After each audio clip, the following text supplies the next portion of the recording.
Ngayong hapon guys, kanin yung tanan Philippines.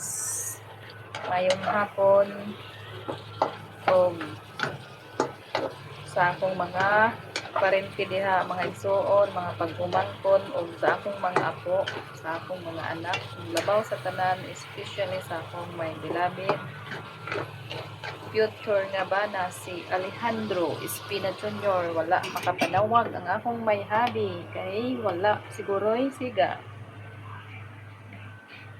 Saon na lang ni karon guys. Kung matinuod ang ingon nga mo kuan. Mo burn out 3 months guys. Ay. Kami ngawi ani guys. Inato makaistorya atong kuan may habibi. Sa akong mga anak, di ko sila makita, guys.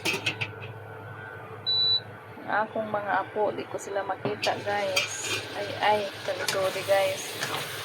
Mauna na siguro, guys, ang gitawa, guys, ang crisis na, guys.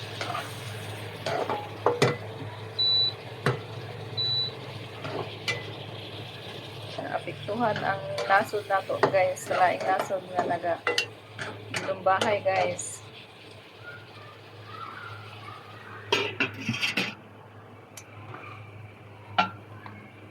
Ampo na lang kita guys, ang diligid matinuod na guys, kay unhunda ko man guys, kalisodi kaayo guys, taon guys, na nato ma kita ang atong mga mahal sa kinabuhi, bisan video call na lang gayon, ay dagay na lamang. Puti kayo talaay, gani ga burnout, gani karon nga wa gani makapanawag.